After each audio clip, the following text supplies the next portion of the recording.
Yang kami hormati, acara selanjutnya akan dilanjutkan dengan pemaparan materi webinar dengan topik Hypnopressure sebagai Manajemen Nyeri Masa Persalinan oleh Dr. Hanum Prasetyo, AMD, AKP, SKP, SPSI, MSI, PSI, yang dimoderatori oleh Ibu Putu Ayu Ratna Darmayanti, STR MKes. Mohon izin untuk membacakan CV dari beliau.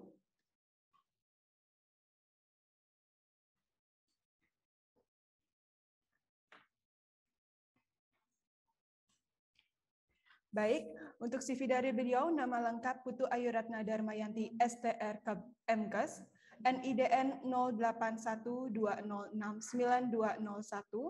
tempat dan tanggal lahir beliau, Denpasar 12 Juni 1992, pendidikan terakhir Magister Kesehatan Masyarakat di Universitas Udayana, bidang ilmu yang diampu, askep persalinan dan bayi baru lahir, askep bayi, balita, dan anak prasekolah.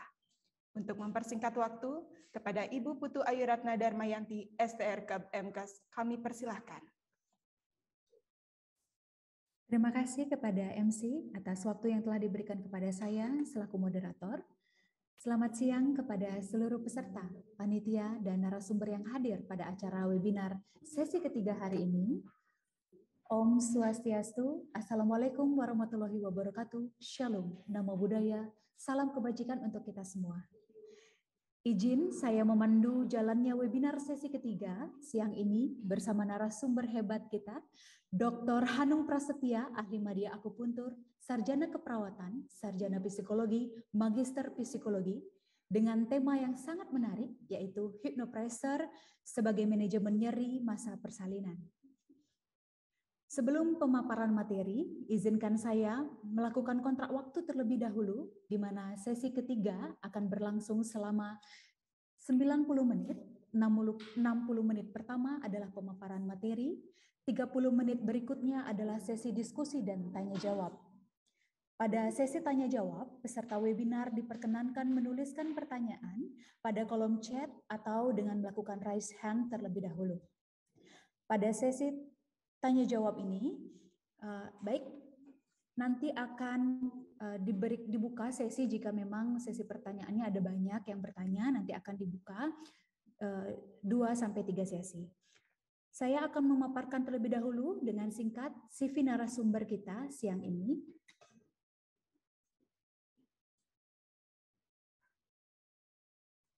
Baik, Dr. Hanum Prasetya, ahli media akupuntur, sarjana keperawatan, sarjana psikologi, magister psikologi. Beliau adalah seorang dosen Poltekkes Kemenkes Surakarta. Beliau juga seorang dosen tamu di Magister IKM Universitas 11 Maret Surakarta, juga sebagai dosen tamu Magister Keperawatan Universitas Pajajaran. Beliau adalah seorang praktisi dan trainer terapi holistik sekaligus owner Geraha Sinergi Holistik. Beliau adalah seorang doktor di bidang pemberdayaan dengan peminatan pemberdayaan pikiran bawah sadar, pengurus bidang pendidikan dan penyuluhan Yayasan Kanker Indonesia Cabang Surakarta, juga sebagai pengurus Pusat Indonesia Wellness Institute. Beliau juga sebagai Wakil Ketua Bidang Hukum dan Politik PPNI Kota Surakarta, juga menjabat sebagai Ketua Bidang Organisasi Himpunan Perawat Holistik Indonesia dan praktisi di Klinik Holistik Sinergi Berjaya Indonesia. Beliau telah menulis sebanyak 7 buku dan aktif dalam penelitian di bidang terapi holistik. Beliau memiliki 11 karya hak cipta, diantaranya adalah hak cipta teknik menghipnotis dengan menekan titik-titik akupuntur. Beliau juga seorang kreator dari Hanum Holistic Breastfeeding, sebuah perpaduan ilmu kedokteran barat dan timur untuk meningkatkan produksi ASI guna mencegah stunting, wasting, dan underweight. Beliau juga seorang praktisi pelangsingan yang mampu menurunkan berat badan seketika tanpa obat, tanpa beli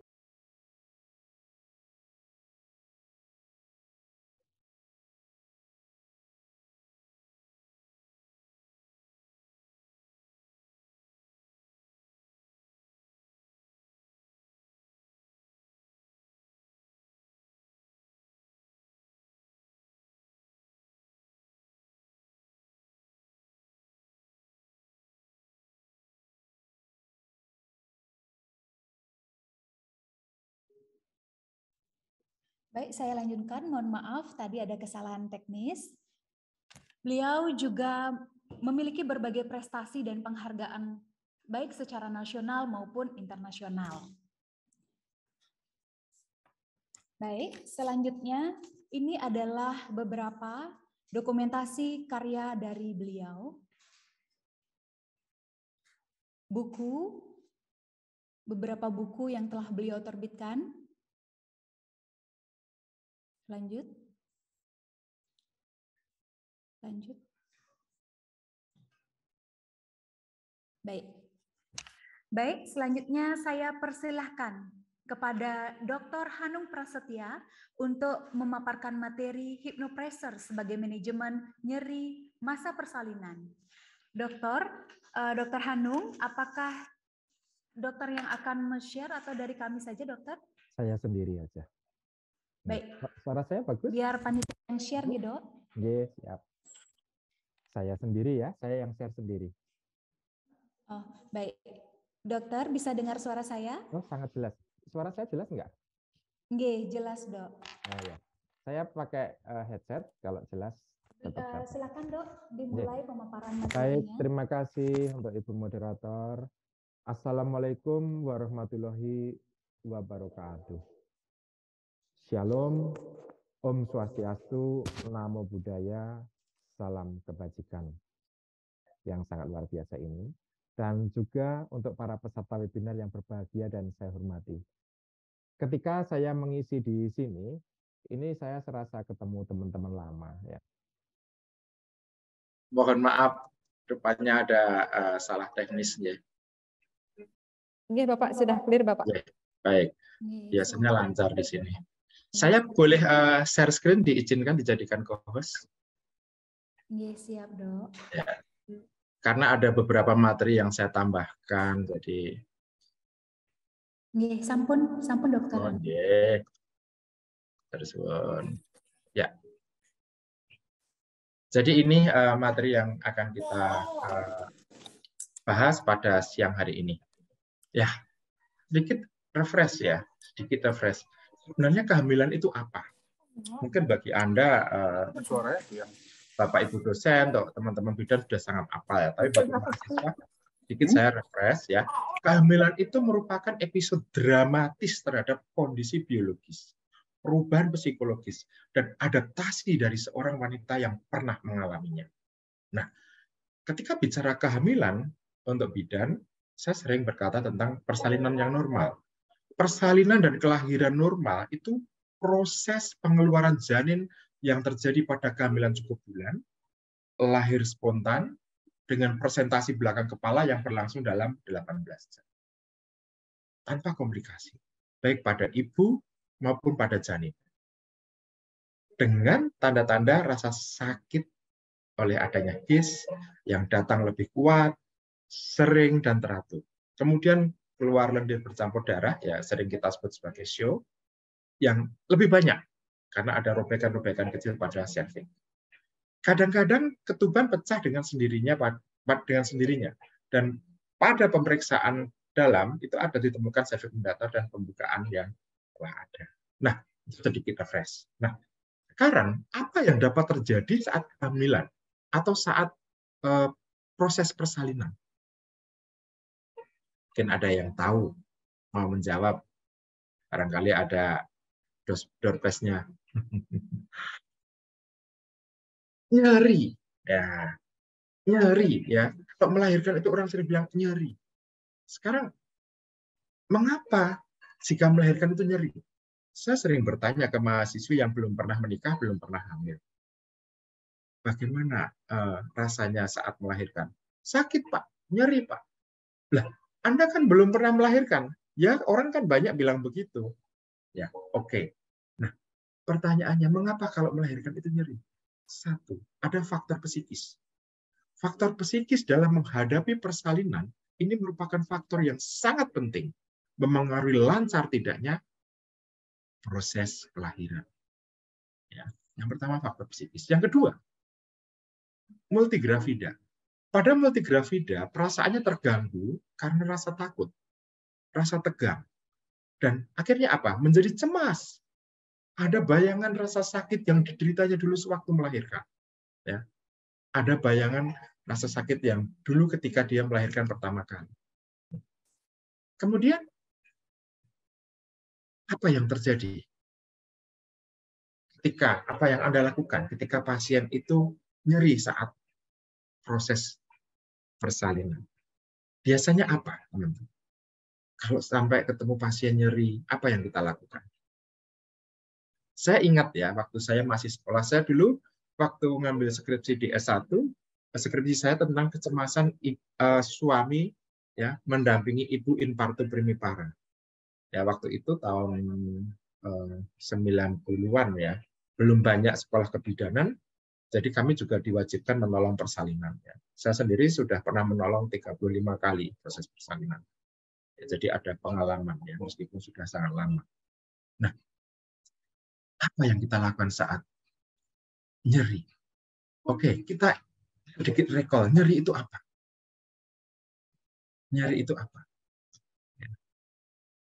Nyeri itu merupakan pengalaman sensoris multidimensi yang tidak menyenangkan. Karena diakibatkan oleh kerusakan jaringan. Dan masalah kesehatan yang kompleks dan salah satu alasan utama mencari terapi itu adalah nyeri. Ya. Dan manusia tidak pernah lepas dari penderitaan nyeri. Sehingga sejak awal manusia itu berusaha mengerti, berusaha mengatasi nyeri. Nyeri bisa kena semua orang tanpa kecuali. Baik dia seorang jenderal, seorang sersan, seorang dokter, seorang pasien, seorang dosen, seorang mahasiswa, semua bisa. Ya, semua bisa. Ya, menurut International Association the Study of Pain, ya, nyeri itu pengalaman sensorik. Nyeri itu pengalaman sensorik dan emosional yang tidak menyenangkan. Akibat kerusakan jaringan, baik itu aktual ataupun potensial, atau yang digambarkan dalam bentuk kerusakan. Nah, nyeri sendiri, menurut the National Institute of Health Consensus Conference on Pain pada tahun 1986, itu sudah dikategorikan menjadi 3 tipe. Ya, sudah dikategorikan menjadi 3 tipe. Ada yang pertama adalah tipe nyeri akut. Nyeri akut merupakan hasil dari injury akut, hasil dari penyakit, atau hasil dari tindakan pembedahan. Kemudian yang kedua adalah nyeri kronik non-keganasan. Ini dihubungkan dengan kerusakan jaringan yang dalam masa penyembuhan atau tidak progresif. Nyeri kronik non-keganasan. Yang ketiga adalah nyeri kronik keganasan. Adalah nyeri yang dihubungkan dengan kanker atau proses penyakit lain yang progresif. Mungkinkah mengelola nyeri tanpa obat? Pertanyaan. Kita akan lihat, kita akan ikuti ya. Nanti sampai pada sesi akhir kita akan tunjukkan juga caranya. Nyeri merupakan hak asasi manusia. Pain is in the brain. Nyeri itu subjektif. Nyeri hak asasi manusia. Dan bahkan nyeri itu sudah dimasukkan dalam vital sign yang kelima.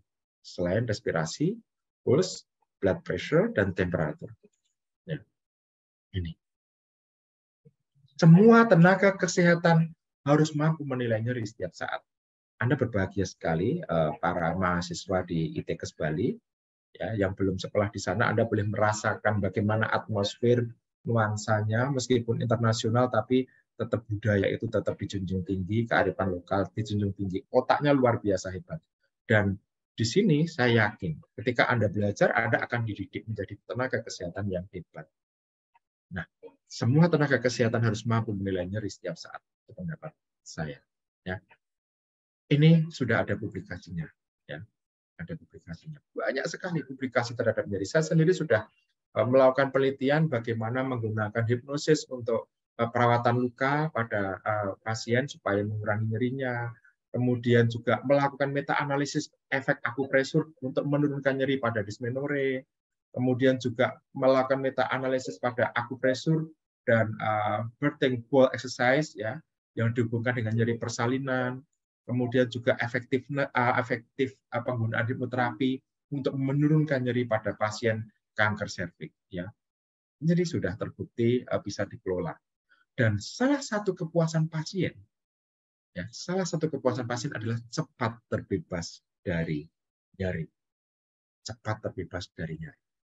Pada tahun sudah lama sekali, mungkin Anda belum lahir, ya, mahasiswa tahun 2003 di Eropa itu sudah ada survei bahwa nyeri kronis itu mengganggu aktivitas sehari-hari. Nyeri kronis. 60% diantaranya mengalami gangguan tidur. 50% diantaranya kesulitan berjalan. 40% gangguan seksual. 33% tidak mampu mandiri. Bahkan banyak yang putus asa, merasa tidak berguna, bahkan depresi. Nah, sekarang manajemen nyeri. Apa itu manajemen nyeri? Kan kita ada, kalau saya yakin ada mata kuliah mungkin manajemen, ya. Tapi ini manajemen nyeri. Apa itu? Manajemen nyeri itu seni sebenarnya. Seni mengatur pengalaman sensorik dan emosional yang tidak menyenangkan, yang berkaitan dengan kerusakan jaringan nyata atau berpotensi untuk menimbulkan kerusakan jaringan oleh dirinya sendiri atau dengan bantuan orang lain. Nah, pendekatan manajemen nyeri selama ini ada dua hal, antara farmakologi menggunakan obat-obatan dan non-farmakologis. Non-farmakologis.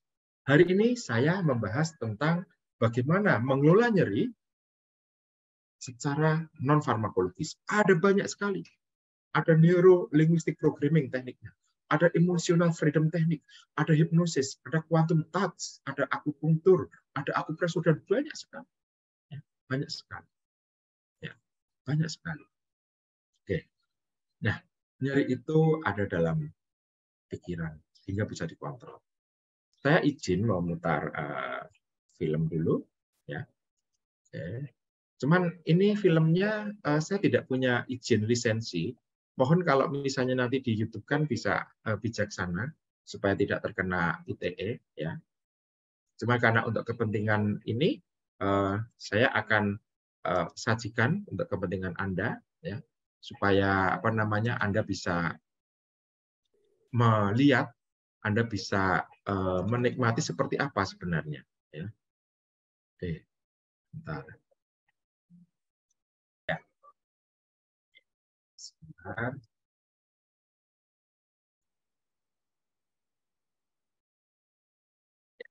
Itu tadi sedikit gambaran, teman-teman. Sedikit gambaran bagaimana sebuah persalinan, ya, sebuah persalinan. Oke, sekarang kita lanjutkan lagi. Ya, ada banyak cara untuk mengelola nyeri pada ibu yang bersalin. Ada tindakan EC tadi, ada hipnoanalgesia, ada akupresur, ya, dan mungkin yang lainnya juga ada. Pada kesempatan ini, bagaimana kita menggunakan hipnopresur?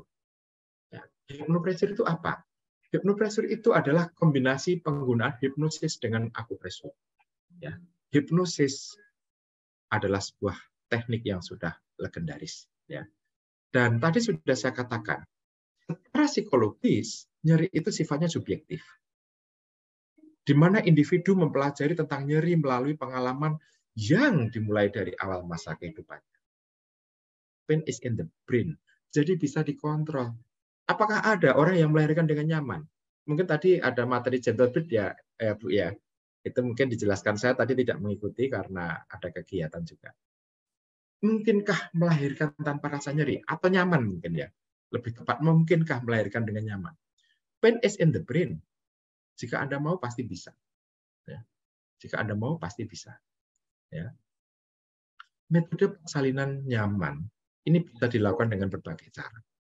Dan salah satunya adalah hipnopresur ini. Ya. Hipnopresur ini salah satunya. Hipnosis dan akupresur. Saya mendalami aromaterapi, ya. Agar efektif, kita tambah dengan aromaterapi. Ya. Ada, ya. Carilah yang bagus, ya, yang berkualitas. Ya. Oke. Saya yakin saya pernah dulu ngisi di sini, ya, tentang hipnosis. Apa sebenarnya yang Anda pahami tentang hipnosis? Apa itu? Ya, ini di suatu tempat ya, mahasiswa baru yang sedang orientasi, masa orientasi, kita berikan hipnomotivasi supaya mereka mencintai profesinya. Ya. Nah, sekarang sebenarnya hipnosis itu apa? Ada mitos. Hipnosis itu praktek ilmu goib, supranatural. Tidak. Hipnosis itu sesuatu yang ilmiah dan alamiah. S3 saya, disertasi saya hipnosis. Bisa dijelaskan secara ilmiah. Dan ada yang mengatakan hipnosis itu mitosnya untuk kejahatan, penipuan. Oh tidak, ini untuk terapi. Ilmu itu netral. Contoh, ini yang dibuka kameranya hanya moderator ya. Mau nanya saya, Ibu di rumah Ibu punya dapur nggak, Bu? Ini moderator, punya pisau nggak? Pisau dapur nggak? Punya, Dok. Punya. Pisaunya bisa nggak untuk mengupas apel? Bisa. Bisa nggak pisau di dapur itu untuk memotong ayam? Bisa. Bisa nggak pisau di dapur itu untuk melukai orang? Bisa. Jadi tergantung siapa yang memegang pisau itu. Ya, katanya mitos hipnosis untuk kejahatan. Oh ya, saya kok ngomong hipnosis ya. Jadi begini, hipnosis adalah ilmunya. Hipnotis adalah orang yang melakukan hipnosis. Hipnoterapi adalah hipnosis yang digunakan untuk terapi. Hipnoterapis adalah orang yang melakukan hipnoterapi. Ya, jadi mohon dipahami. Dan ini kadang salah kaprah. Ayo nonton hipnotis di TV. Ya, itu sebenarnya hiburan. Ya, hipnosis stick ya, sebenarnya hiburan. Oke, kemudian ada mitos lagi. Konon katanya orang yang dihipnosis itu tidak sadar. Di bawah kendali hipnotis. Oh, salah. Orang yang dihipnotis itu sangat sadar. Justru sangat fokus. Ya, kalau misalnya saya menghipnosis Bu Darmayanti, apakah terus beliau tidak sadar saya suruh apa-apa mau? Tidak. Beliau sadar kok, bisa mendengar kok. Ya. Nah, kalau tidak bisa mendengar, bagaimana menerima sugesti untuk treatment? Dan menghipnotis tidak harus menidurkan. Apalagi meniduri, nggak boleh. Ya, nggak boleh. Seluruh rahasia pribadi terungkap. Katanya, nanti aku nggak mau dihipnotis. Nanti kalau dihipnotis, nanti semuanya terungkap. Oh, tidak. Tidak. Ya. Tidak seperti itu, kawan. Ya. Itu pilihan subjek. Kalau subjeknya nggak mau ngomong, ya bisa. Namanya orang yang sadar, itu bisa berbohong. Ya. Namanya Lina, mengaku Rina. Namanya Endang, mengaku Dwi. Bisa saja. Namanya orang sadar. Ya. Kemudian katanya hipnosis itu bisa dilakukan karena karisma. Tidak. Kalau Anda memang tidak mau dihipnosis, maka juga sulit sekali. Tidak bisa. Ini kerjasama, perlu kerjasama. Mau hipnoterapi, kalau Anda nggak mau dilakukan hipnoterapi juga nggak bisa. Ya, nggak bisa. Ya, itu mitos dan fakta yang ada. Ya. Hipnosis itu sesuatu yang ilmiah, yang alamiah. Hipnosis tidak berarti membuat orang kehilangan kontrol. Tidak berarti membuat orang lain mau diperintah apa saja. Alamiah, karena dialami setiap manusia. Contoh sederhana saat menonton televisi, ada orang ketuk pintu nggak dengar. Saat nonton televisi kita ikut emosi, ikut marah. Saat membaca novel, ikut meneteskan air mata. Ya, secara alamiah manusia mengalami kondisi hipnosis minimal 2 kali. Pada saat bangun tidur dan pada saat menjelang tidur. Ya. Ini. Nah, hipnosis itu ilmiah. Hal yang ilmiah, betul-betul ilmiah. Ini saya berikan contohnya ya. Hipnosis itu orang yang dalam kondisi hipnosis, ketika diukur gelombang otaknya dengan alat namanya elektroensefalografi, ya, itu sesungguhnya kondisi otaknya berada dalam kondisi gelombang alfa atau theta. Ya, alfa atau theta. Kondisinya di situ. Alfa itu orang fokus pada suatu hal. Ya. Kemudian rileks, sangat rileks. Dan ini merupakan jembatan penghubung pikiran bawah sadar dan pikiran sadar. Sangat rileks. Sementara kalau theta, itu kondisi rileks yang sangat ekstrem. Bahkan dia bisa muncul seperti saat bermimpi. Theta. Nah, ini ya. Kondisi terjaga kalau alfa, santai, bisa memecahkan masalah, bisa belajar, bisa menulis, bisa belajar dalam kondisi theta, kondisi alfa bisa. Tapi kalau theta itu setengah mengantuk, santai, melamun, ya, itu theta. Hipnosis berasal dari kata hipnos, ya, nama dewa tidur orang Yunani. Hipnosis berbeda dengan tidur. Ya.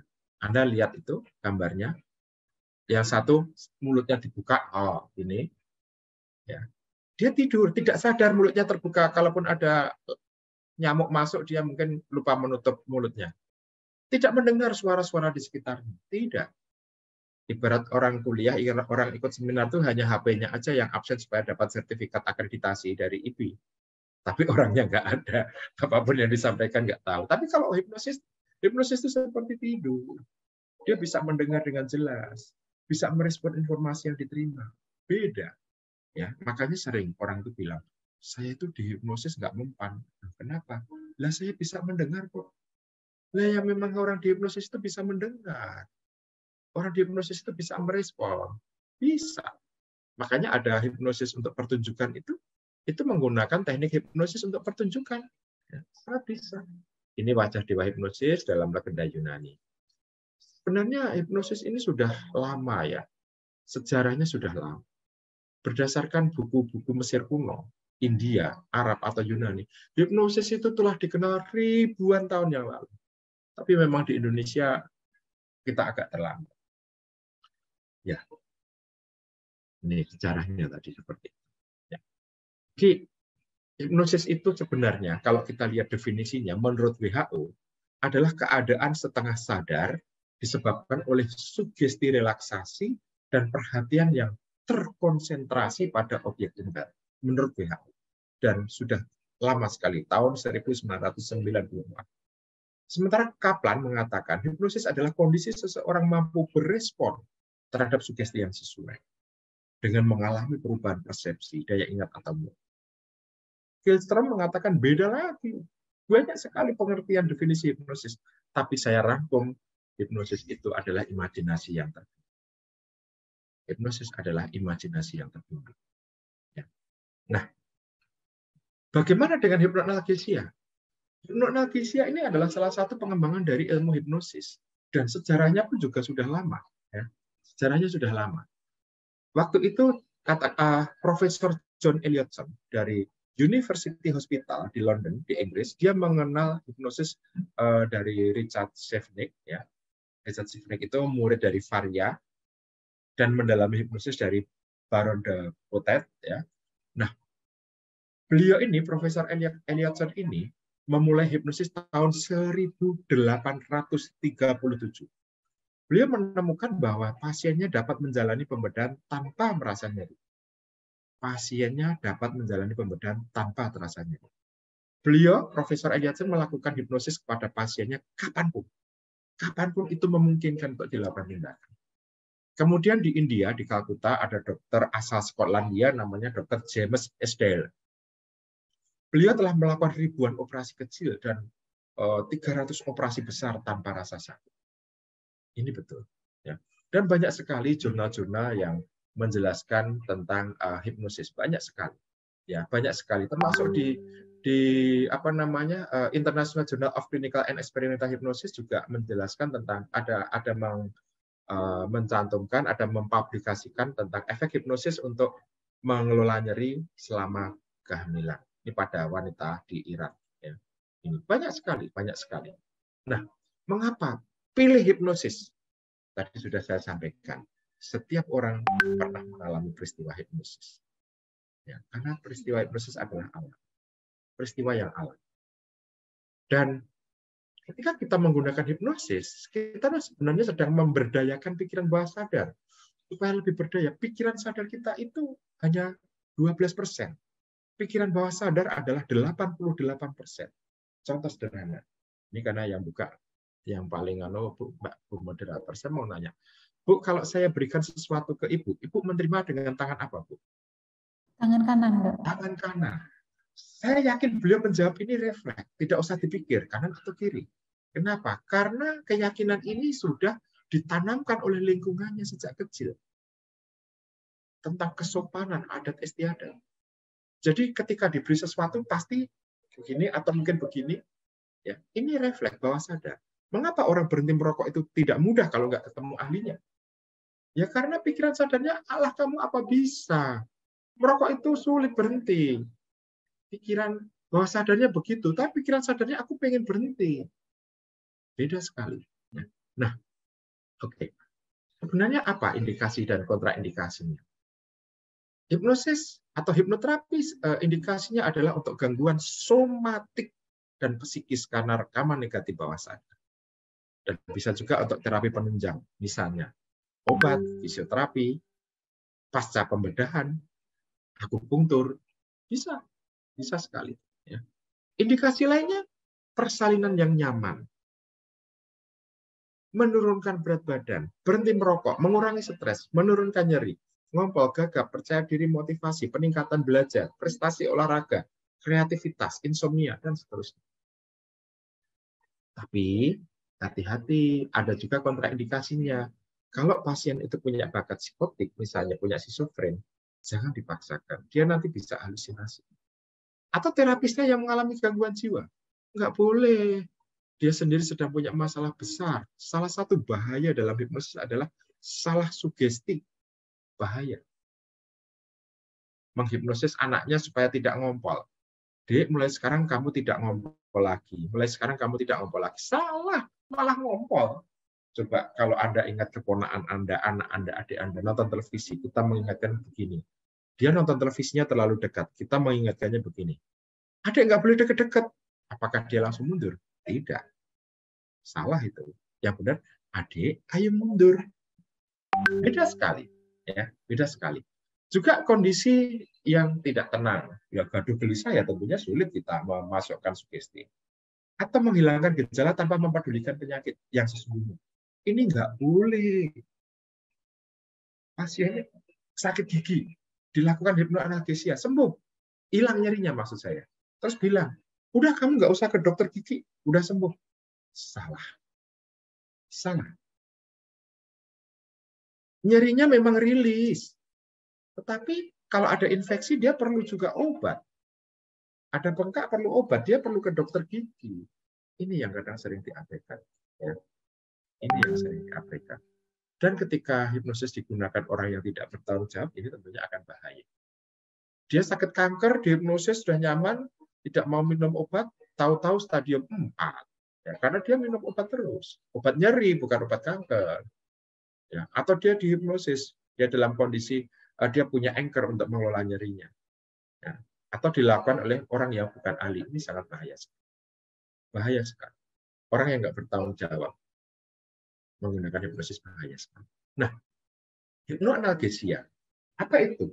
Hipnoanalgesia atau kita sering nyebut hipnoanestesi adalah manajemen nyeri dengan pendekatan hipnosis yang dilakukan sebelum melakukan tindakan beresiko terjadinya nyeri. Sebelum beresiko terjadinya nyeri. Meskipun hipnosis juga bisa dilakukan pada saat kejadian. Ada juga namanya mental anestesi. Nah, mental anestesi, mungkin ada yang pernah mengalami. Sering saya yakin ya. Mental anestesi itu kemampuan alami manusia untuk tidak merasakan sakit. Anda pernah digigit nyamuk. Ya. Tapi Anda cuekin aja, tahu-tahu bentol. Ya. Mental anestesi itu sebuah kondisi di mana seseorang tidak merasakan sensasi tertentu seperti sakit, nyeri, gatal, panas, tekanan, dan sebagainya. Hanya karena pikirannya mengabaikan perasaan tersebut. Ya. Ketika Bu Dwina sedang nonton sinetron, nggak kepikiran tangannya digigit nyamuk. Iya, apakah sebetulnya tidak terasa? Ya terasa, tapi diabaikan. Ya. Dan mental anestesi ini, ya, mental anestesi ini tanpa sengaja kita sering mengalaminya, meskipun dalam kadar yang ringan. Ya. Tanpa sengaja kita sering mengalami mental anestesi, meskipun kadarnya ringan. Dan mental anestesi ini dapat dimunculkan dengan bantuan hipnotis. Bantuan hipnosis. Dalam kondisi hipnosis, mental anestesi dapat disengaja, dapat diperpanjang, dan dapat diperkuat kadarnya. Ya. Nah, salah satu aplikasi hipnosis untuk memunculkan kondisi anestesi atau analgesia sering disebut sebagai nodding awareness. Ingat tadi, ya, orang dalam kondisi hipnosis sadar. Ya, jadi untuk impartu juga bisa. Ya, juga bisa. Ya. Nodding awareness. Ya. Nodding awareness itu, kalau menurut Kamus Kedokteran Durlan, edisi 29, nodding itu berasal dari bahasa Yunani, dan odin, artinya nyeri, negatif mengurangi. Odin, nyeri. Artinya apa? Menghilangkan rasa nyeri. Obat yang menghilangkan rasa nyeri. Ya, nodding ini meliputi opium, morfin, kodein, aspirin, dan lain-lain. Sehingga disebut juga sebagai acesodin. Ya, acesodin. Nah, nodding awareness. Ya, nodding awareness apa atau sebenarnya? Nodding awareness ini merupakan salah satu aplikasi hipnosis yang memanfaatkan kekuatan komunikasi, baik verbal dan non-verbal, dan teknik imajinasi untuk berinteraksi dengan bawah sadar seseorang. Sehingga tercipta keadaan relaksasi. Ini untuk mengatasi rasa sakit fisik, cemas, bahkan juga untuk mempercepat proses pemulihan. Bahkan untuk mempercepat proses pemulihan. Nah sekarang, apa sebenarnya perbedaan pemberian obat anestesi dengan hipnoanalgesia? Chemical anestesi dengan mental anestesi? Oh banyak. Banyak. Obat anestesi itu ada efek sampingnya. Tahu enggak? Benar, ada efek sampingnya. Kadang pusing, kadang kejang, kadang nyeri otot, kadang lumpuh. Bahkan dulu pernah terjadi ada kematian, pernah terjadi. Ya. Kalau mental anestesi tanpa efek samping sama sekali. Ya. Obat anestesi dapat menyebabkan mati rasa sekaligus, tidak bisa bergerak. Anda kalau ada yang pernah operasi mungkin merasakan tidak tahu apa-apa, tahu-tahu sudah selesai. Tapi kalau mental anestesi itu mati rasa dan masih dapat bergerak normal. Obat anestesi dapat membuat pasien tidak sadar. Biasanya general anestesi. Ya, pasien yang anestesi total tidak sadar. Tapi pada mental anestesi pasien tetap sadar sepenuhnya, tetapi tidak merasakan sakit. Obat bisa overdosis? Bisa. Tapi kalau mental anestesi, tidak ada. Tidak ada dosisnya. Obat anestesi butuh waktu cukup lama untuk menghilangkan efek anestesinya. Perlu bisa seketika. Mental anestesi, ini efek anestesinya dapat dilenyapkan seketika, ataupun bisa diperpanjang tanpa risiko. Beda sekali. Ya. Dan ini untuk obat kadang diperlukan injeksi, diperlukan absorpsi, inhalasi, atau cara lain untuk memasukkan materi kimia ke dalam tubuh pasien. Tapi kalau mental anestesi, ya, ini melalui sugesti, kata-kata yang disampaikan dengan teknik tertentu. Ya, sehingga bisa diterima oleh pikiran bawah sadar. Termasuk nanti akupresurnya ini bisa sekali, ya, bisa sekali. Nah, sekarang bagaimana hipnosis bekerja untuk nyeri? Hipnosis memengaruhi kerja cerebral cortex dalam aspek kognitif maupun emosi, sehingga menghasilkan persepsi positif dan relaksasi. Akibatnya, secara tidak langsung, ini akan membantu dalam menjaga keseimbangan homeostasis tubuh melalui jalan hipotalamik pituitary adrenal axis, HPA axis ya. Ini kalau ibu-ibu dosen sudah sangat hafal ya. Ya saya ulangi, secara tidak langsung akan membantu dalam menjaga keseimbangan homeostasis tubuh melalui jalan HPA axis untuk menghasilkan corticotropin releasing factor atau CRF. Selanjutnya, CRF ini merangsang kelenjar pituitari untuk menurunkan produksi ACTH. Nah, ketika produksi ACTH turun, ya, maka produksi endorfin meningkat. Produksi endorfin meningkat yang kemudian menurunkan produksi kortisol dan hormon-hormon stres lainnya. Efeknya apa? Nyerinya menurun. Nyerinya menurun. Ya. Sehingga pada manajemen nyeri, hipnosis ini sangat efektif dipergunakan sebagai terapi komplementer. Meskipun kadangkala hipnosis bisa dipakai sebagai terapi utama. Ya. Nah, sekarang bagaimana hipnosis pada persalinan? Sesungguhnya kalau kita melihat film tadi, wanita telah diciptakan sedemikian rupa dengan segala kesempurnaannya untuk menghasilkan manusia baru sebagai penerus setiap generasi. Ya. Ini tadi dasar kerja yang secara mudah kita sampaikan, bahwa cara kerja pikiran sadar itu hanya 12%. Sisanya itu 88%. Keyakinan. Pain is in the brain. Nyeri bisa dikelola. Ya. Nyeri bisa dikelola. Dan namanya juga rasa takut ya.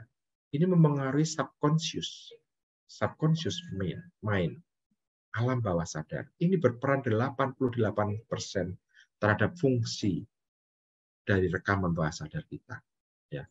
Rasa takut memengaruhi persalinan. Betul sekali, semakin takut ibunya semakin cemas semakin nyeri. Ya. Ada hukum kekuatan pikiran, teman-teman. Ada hukum respon psikofisik. Tubuh mengikuti pikiran. Ya, ketika orang sedang kesakitan, pasti tubuhnya tidak mungkin dia tersenyum-senyum nyaman. Beda. Ya. Hukum atraksi harmoni, kekuatan bahasa, cara kita menyampaikan.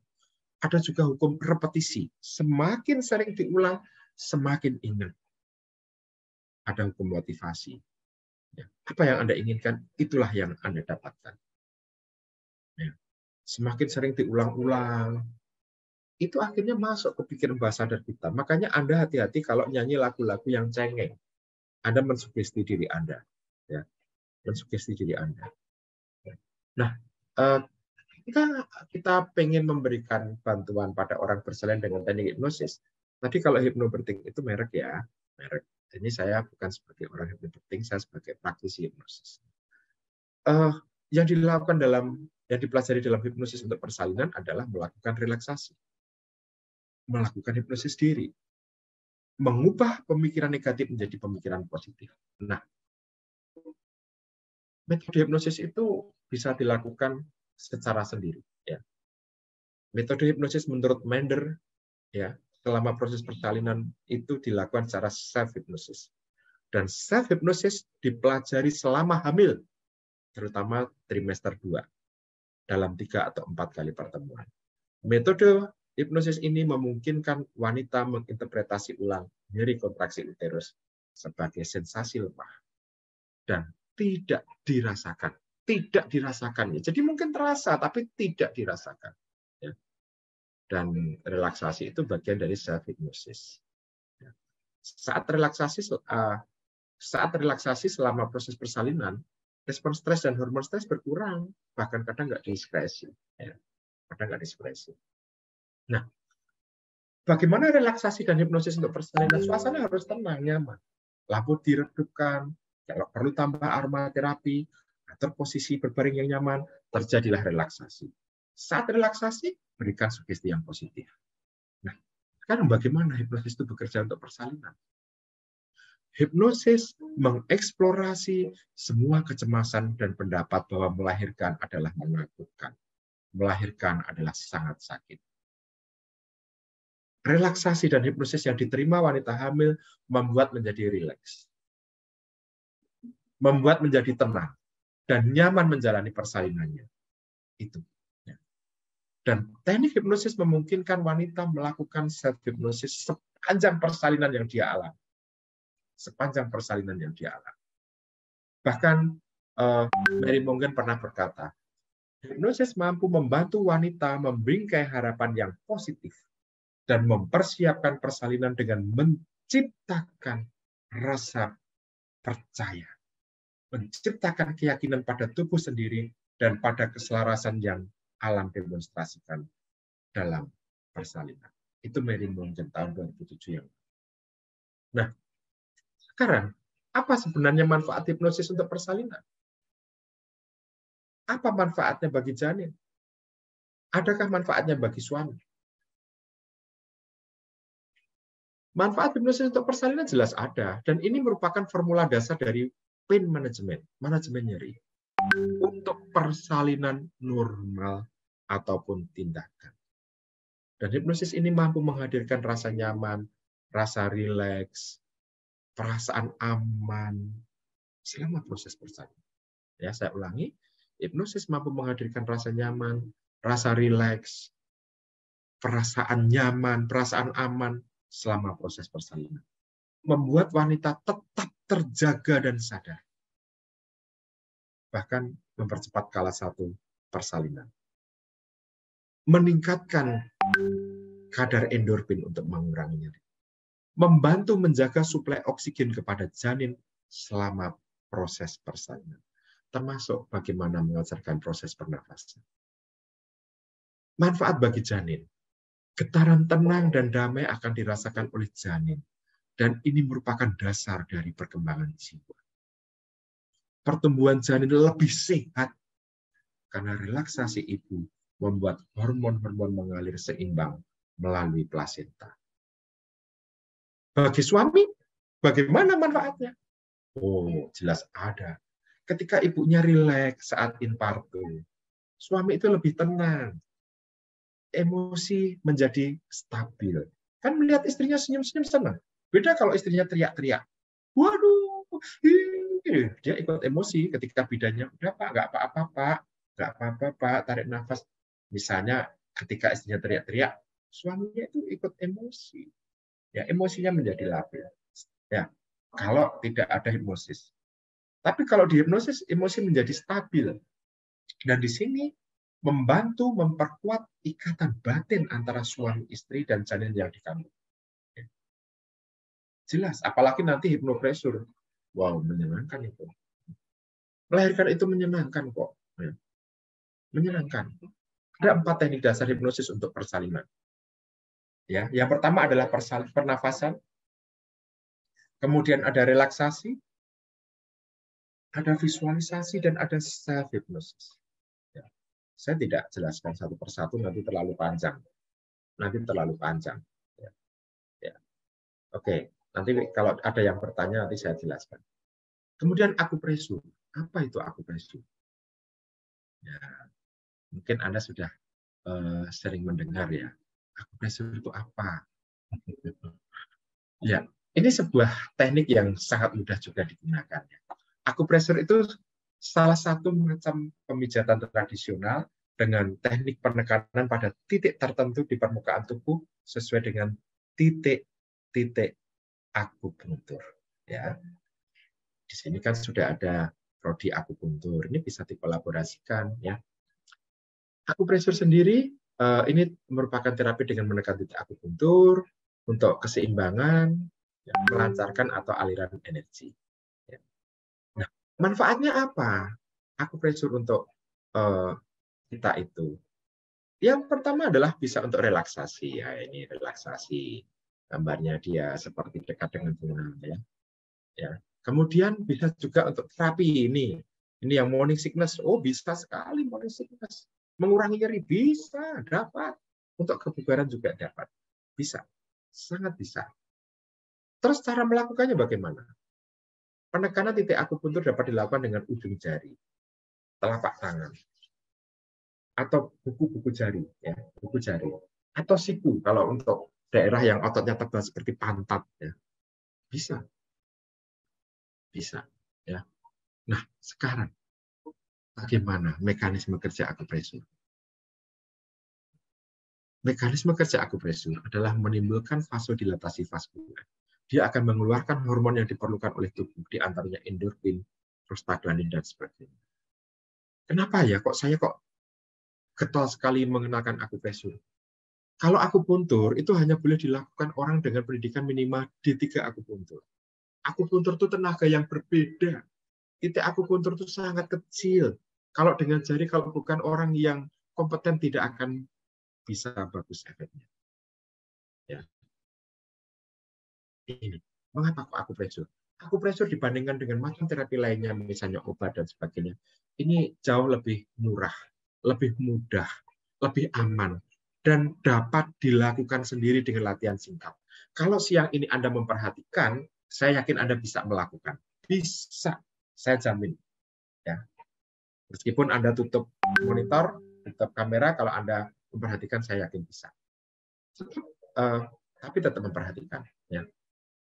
Sebenarnya apa kita kok melakukan akupresur dasar pertimbangannya? Apa yang pertama tadi, kalau akupuntur hanya dilakukan oleh tenaga kesehatan akupuntur.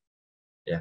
Tetapi kalau akupresur, ya, ini cocok untuk keterampilan kita sebagai tenaga kesehatan dan pemberdayaan masyarakat dalam pelayanan kesehatan.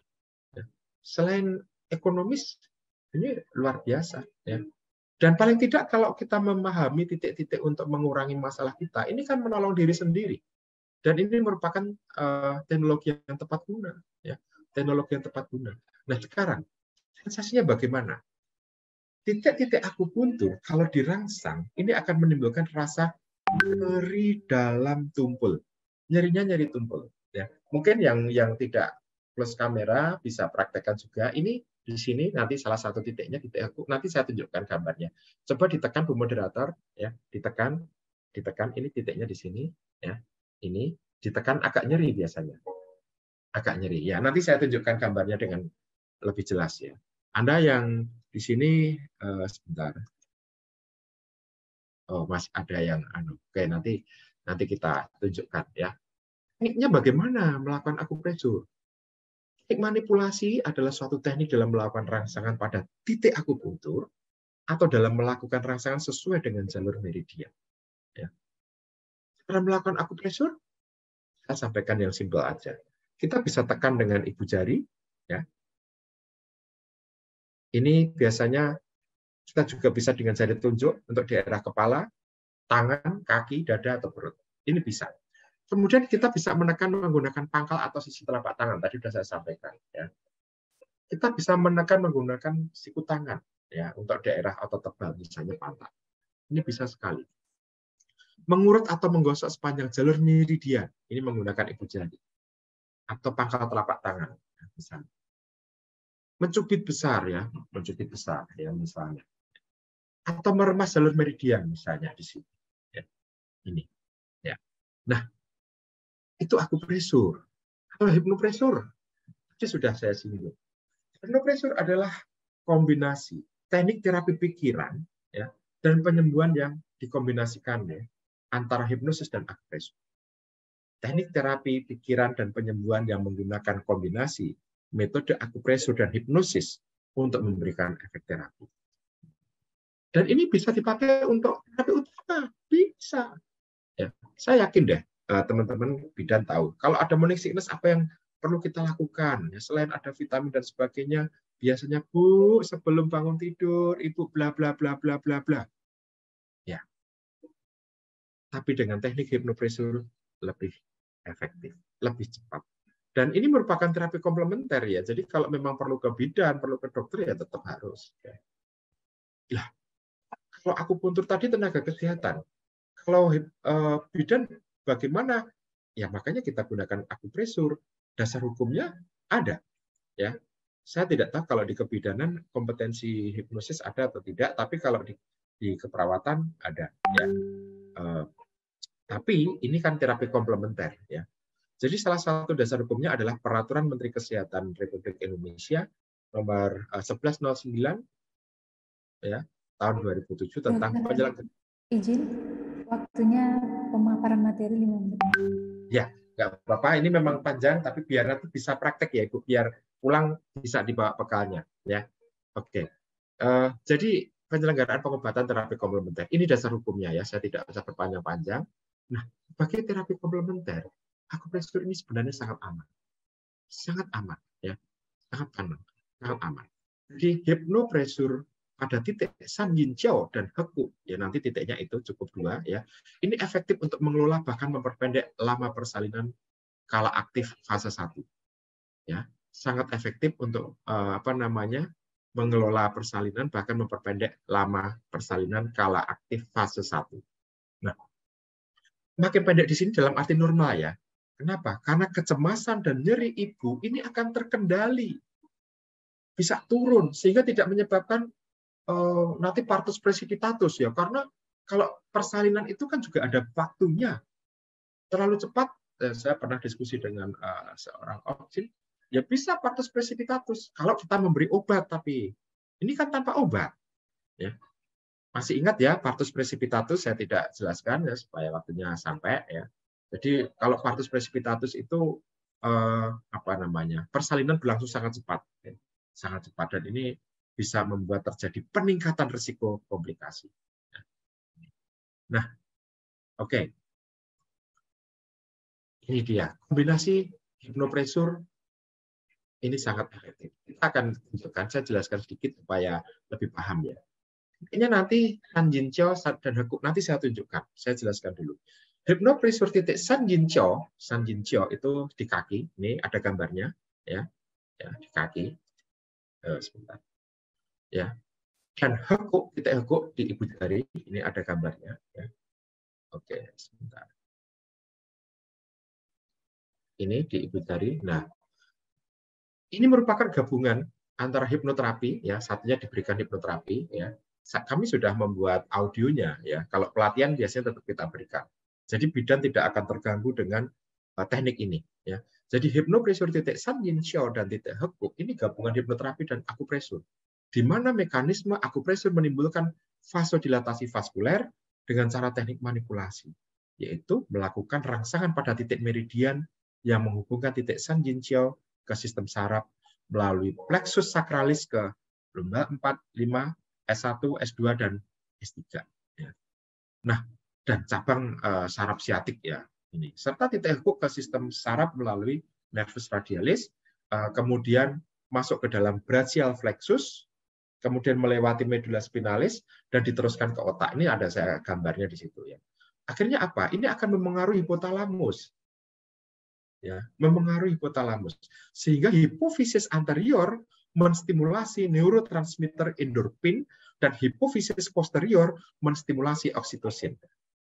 Ya, saya mohon izin menjelaskan ya Bu, karena sayang kalau hanya pokoknya begini sayang. Ya. Oksitosin dapat merangsang kontraksi uterus dengan bekerja secara langsung pada miometrium dan secara tidak langsung pada produksi prostaglandin DC2.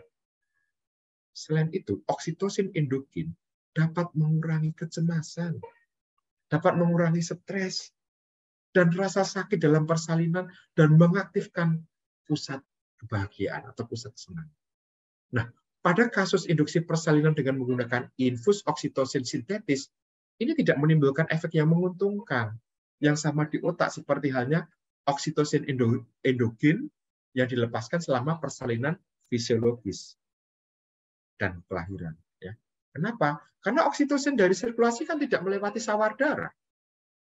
Nah, titik akupuntur San Jincio dan Hekuk ini dapat meningkatkan kontraktilitas uterus, baik dengan pelepasan oksitosin sentral atau dengan stimulasi parasimpatis uterus, tanpa memengaruhi faktor aktif lokal seperti interleukin 8 dan prostaglandin F2.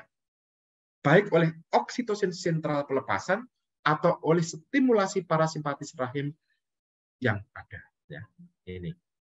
Jadi hipnoterapi memiliki keunggulan. Ya, tadi akupresur ya, hipnoterapi memiliki keunggulan juga. Ya, hipnoterapi itu proses memengaruhi pikiran, mengubah perilaku dengan sugesti positif alam bawah sadar. Sugesti, nasihat, serta program apapun dapat bekerja efektif jika area reticular activating system terbuka. RAS ya, terbuka. Dan RAS akan terbuka ketika kita sedang mengalami emosi yang kuat, saat terkejut, serta pada waktu menjelang dan sesaat setelah bangun tidur. Nah, pada saat itu, sugesti yang dimasukkan dapat bekerja efektif. Pada ibu hamil, perubahan psikologi dalam menghadapi persalinan itu sangat berperan. Sangat berperan. Kenapa? Karena belum adanya pengalaman melahirkan ini. Kalau primigravida, ini sangat mudah mengalami kecemasan. Bahkan yang multigravida pun sama. Pemikiran dan keadaan stres dapat mencapai hipotalamus melalui akson. Kemudian akan direspon melalui neuron di dalam sistem limbik atau oleh otak bagian depan, forebrain. Dan keadaan stres mengalami efek perubahan biokimia. Metabolisme, stres merespon hipotalamus, dan mensekresi CRH. CRH itu corticotropic releasing hormone. Nah, sehingga terjadi sekresi ACTH, adenokortikotropin hormon, ke dalam sirkulasi darah dan menyebabkan sekresi kortisol yang merangsang interleukin 1 dan interleukin 6. Itu ada dalam gambar ya, yang akan memicu produksi prostaglandin sebagai mediator penting dalam persalinan. Prostaglandin, saya yakin ingat ya, dapat melunakkan serviks. Dan prostaglandin dapat merangsang kontraksi uterus. Dalam keadaan cemas atau stres dapat meningkatkan aktivitas saraf otonom, sehingga dapat terjadi kontraksi uterus yang tidak terkoordinir. Kontraksi uterus, dilatasi serviks, dan peregangan dasar panggul, vagina, dan perineum oleh penekanan kepala janin ini akan menimbulkan iskemik jaringan. Yang selanjutnya, jika terjadi iskemik, maka terjadi pula kerusakan jaringan dan pengeluaran zat kimia, di antaranya bradikinin, serotonin, histamin, dan substansi T. Ya. Oke. Nah, sekarang bagaimana aplikasinya? Tadi teorinya sudah saya sampaikan sambil ngebut. Mohon maaf. Kombinasi hipnosis dan akupresur sebenarnya merupakan pendekatan yang holistik ya. Pendekatan holistik. Jadi tadi sudah saya sampaikan. Ini merupakan terapi komplementer yang diberikan kepada pasien dengan masalah nyeri atau saat mendapat perawatan yang menyebabkan nyeri, sehingga dapat menjalani tindakan lebih nyaman, menjalani persalinan lebih nyaman. Ya. Dan ini sebenarnya dapat dilakukan pada pasien yang risiko menghadapi nyeri sebelum nyeri terjadi atau sedang mengalami nyeri. Ya. Nah, tekniknya bagaimana? Bisa di transhipnosis. Ini saya menciptakan namanya Hanung induksi. Ada relaxation method. Lalu kita buatkan anchor. Ya.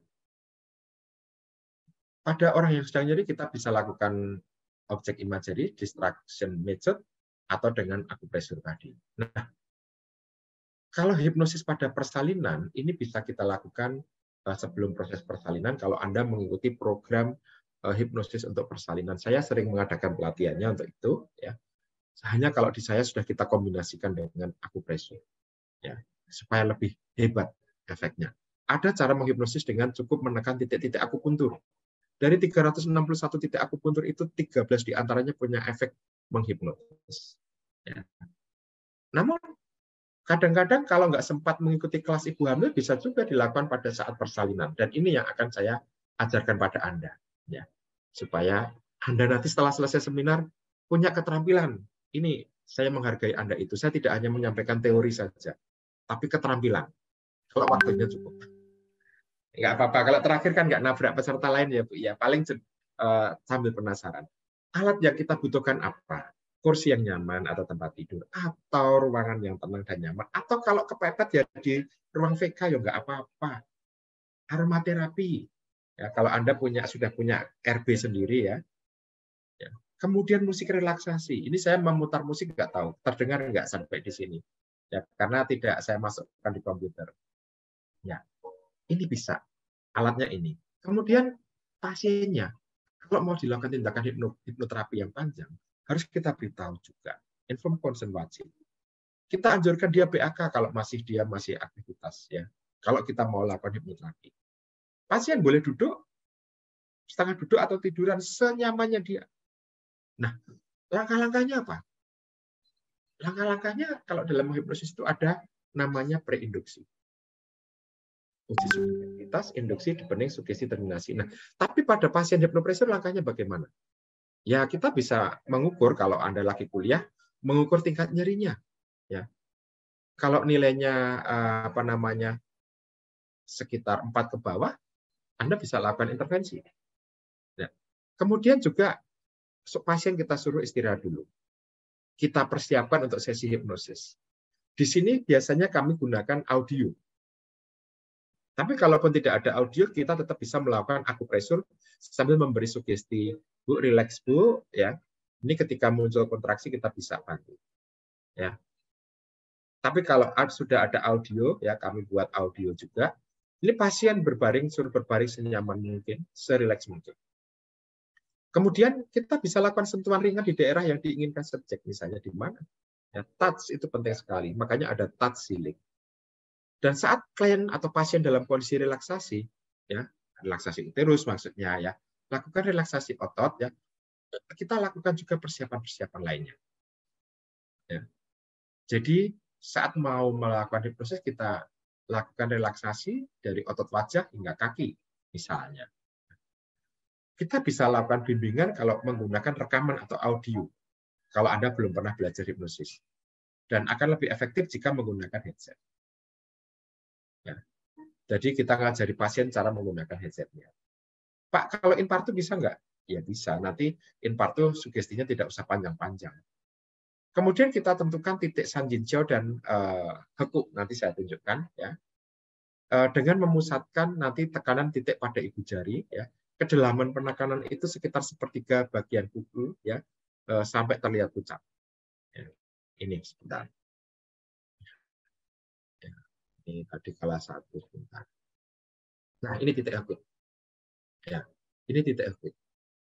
Oh ya, letaknya titik Heku. Sebentar. Saya nggak apa-apa ya, Bu. Waktunya agak lebih biar saya bisa menjelaskan ya, Bu ya. Nggak apa-apa ya. Jadi ada dampak tidak saya jelaskan karena takut waktunya habis ya. Sebetulnya saya mau jelaskan secara teori ya, bahwa nyeri persalinan itu menimbulkan kecemasan dan menyebabkan timbulnya hiperventilasi. Kalau terjadi hiperventilasi ya kebutuhan oksigen meningkat, tekanan darah meningkat, dan akhirnya apa? Berkurangnya motilitas usus serta fisika urinaria. Tapi oke, kita tidak bahas di sini ya. Oke, kita langsung ke sini titiknya ya. Titik untuk meringankan nyeri ya. Tapi pada faktanya ini bisa sangat membantu sekali ya. Jadi penelitian telah menunjukkan nyeri yang muncul pada saat kelas 1 persalinan ya, terutama yang dimediasi akibat distensi mekanik segmen bawah rahim ya, ditambah dengan dilatasi serviks dan kontraksi ototnya sendiri, ini kontraksi uterus menyebabkan regangan dan trauma, sehingga terjadi rangsangan saraf eferen. Nah, faktor psikologis juga sangat berpengaruh, ya, sangat berpengaruh. Semakin cemas, semakin nyeri. Nah, akhirnya ya ini memegang peran penting pada saat persalinan. Oke, kita mulai di sini. Ya, titiknya ini. Yang pertama Heku. Heku. Ya, bacanya Heku, tulisannya Heku. Anda bisa cari di internet.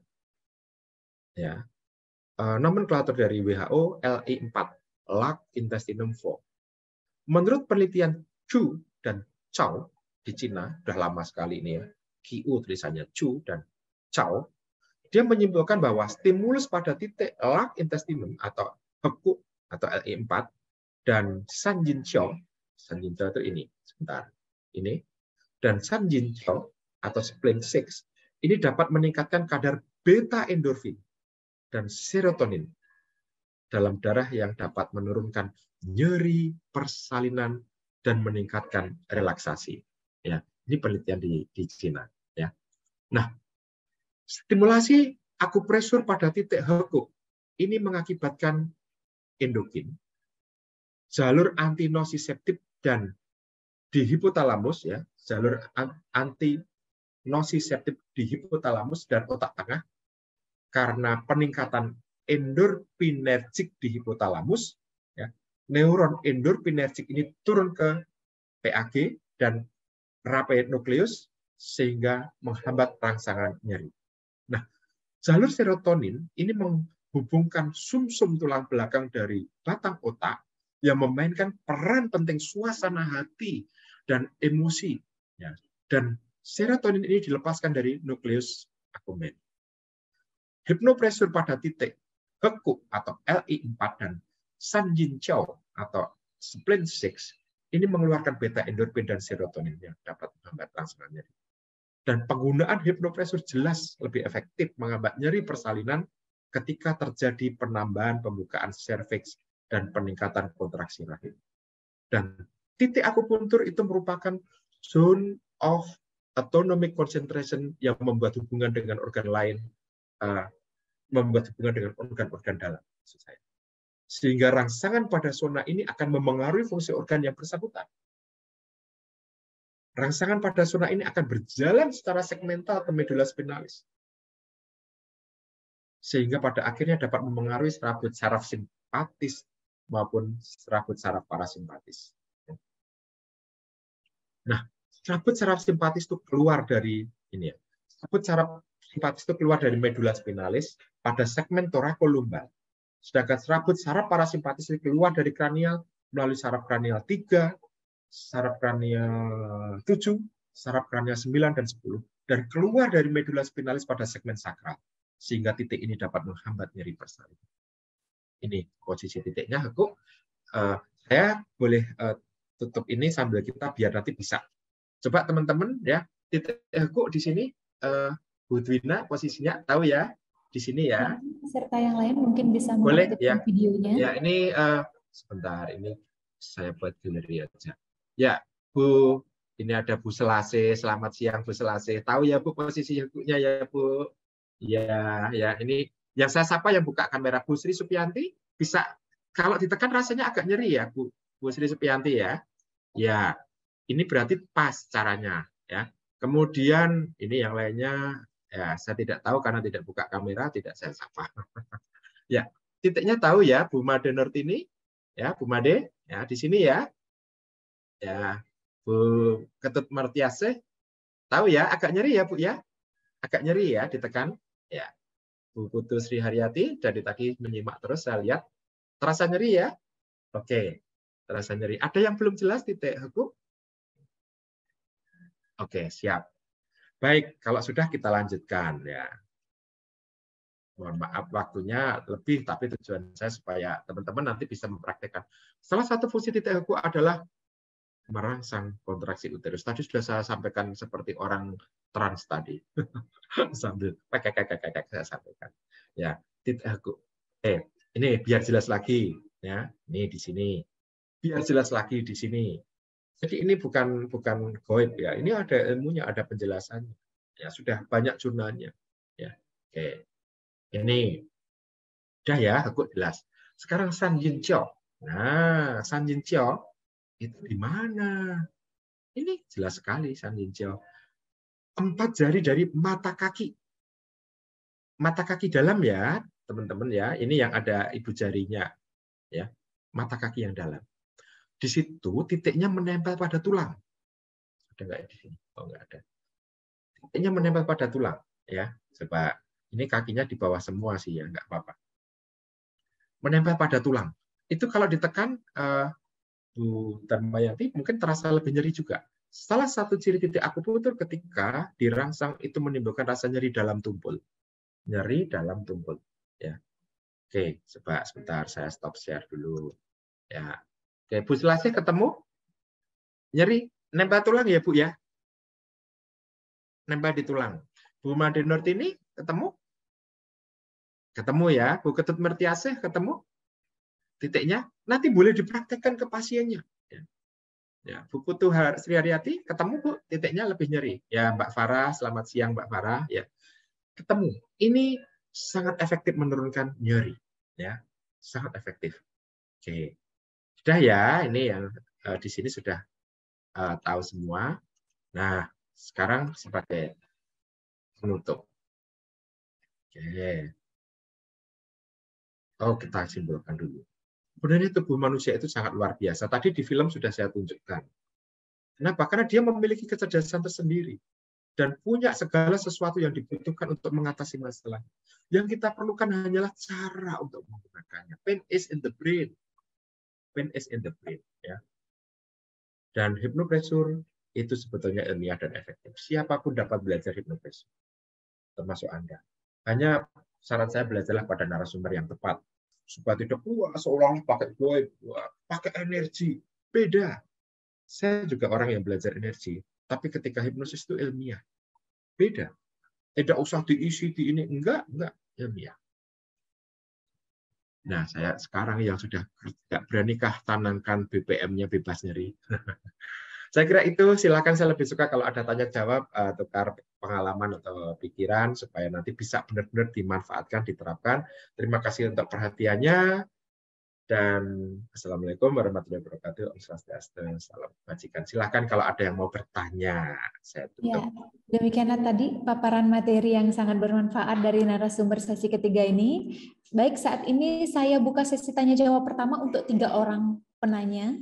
Ya, silakan, ini sudah ada beberapa yang raise Iya. Buka hand Prodi dan ada bertanya juga ini, yang chat. silakan. Ya.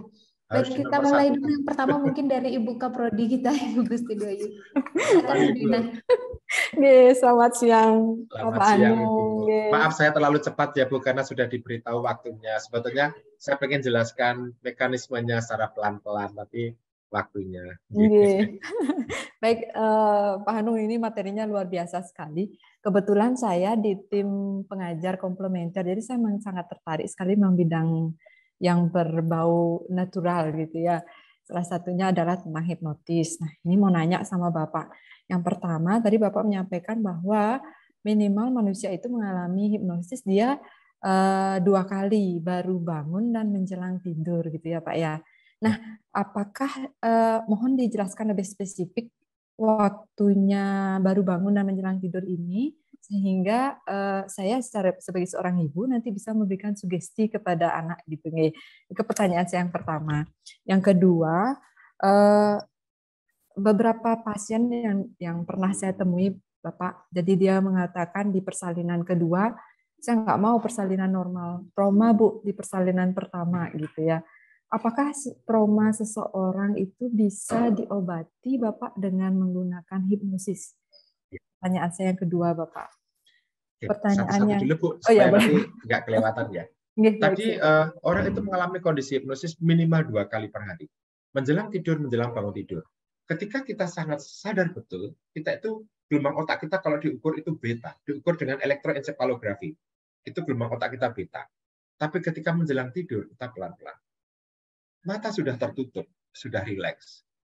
Tapi ketika ada teman kita, kalau yang pernah tinggal di asrama atau pas pelatihan satu hotel berdua dengan orang lain, atau kita sambil tiduran ditonton televisi, ini bahaya sebenarnya. Tiduran ditonton televisi itu bahaya. Tidur ditonton televisi.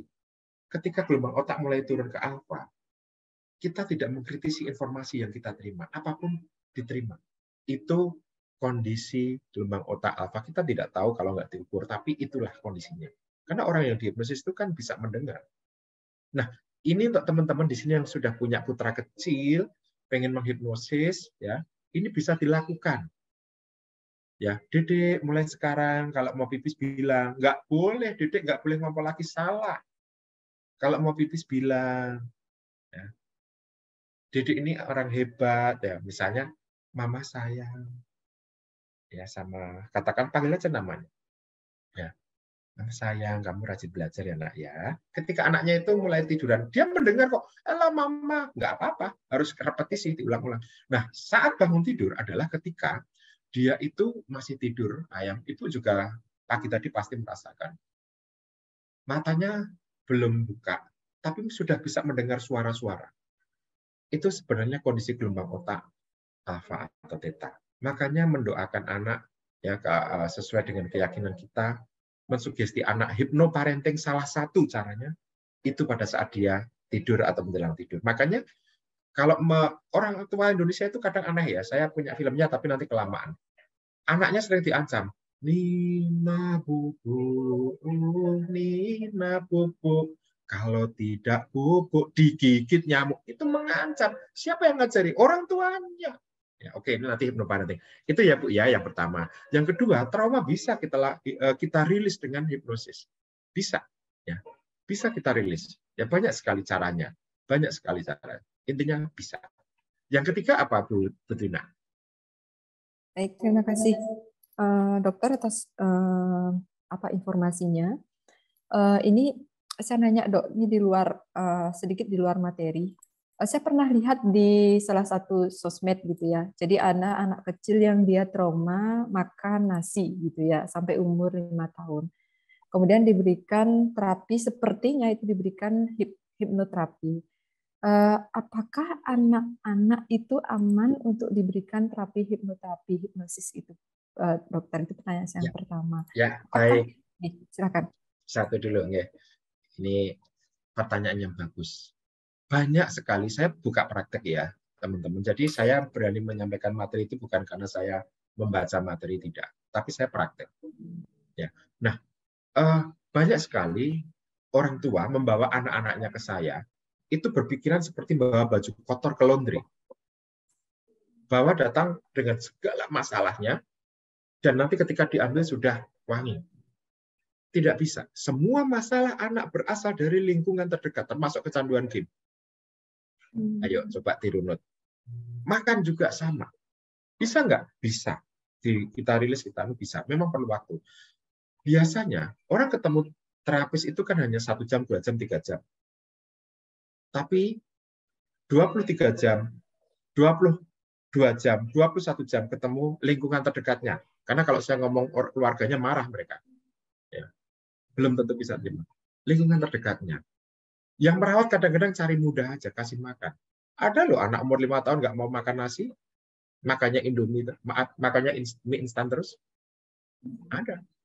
Bisa. Ya, sangat bisa. Dan kita, biasanya saya mengajarkan ke orang tuanya untuk melakukan teknik hipnoparenting. Tidak bisa. Anak umur 4 tahun, 5 tahun ketemu kita sebagai stranger. Belum tentu dia mau dekat ke kita. Tapi orang tuanya yang kita berdayakan. Saya bukan masalah duitnya ya. Bapak saya bayar mahal berapapun. Tidak efektif kalau tidak melibatkan lingkungan terdekatnya. Khususnya untuk treatment ini. Justru lingkungan terdekatnya yang perlu diterapi. Iya, anak kecanduan game yang disalahkan anaknya.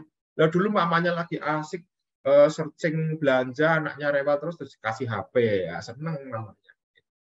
Itu. Terus setelah terjadi masalah, ya itu tadi. Gitu, Bu Dwina?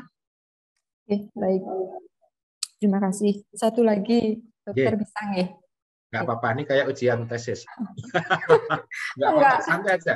Santai aja. Ini soalnya materinya lebih menarik suka banget. ditanya, berarti kan diperhatikan. Karena kalau diem itu, kadang hanya ngejar absen di tempat lain, tapi di sini tidak. Yang penting mereka ngejar absen dapat SKP, kadang-kadang seperti itu. Ya. Ini materinya menarik banget soalnya nih dokter.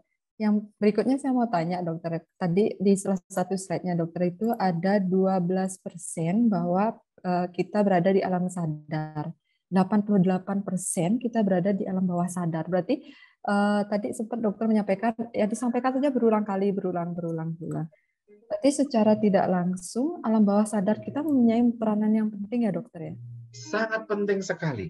Sangat penting sekali ya. Sangat penting sekali. Kenapa kok orang itu sampai, mohon maaf ya, ada yang sampai usia tertentu belum menikah.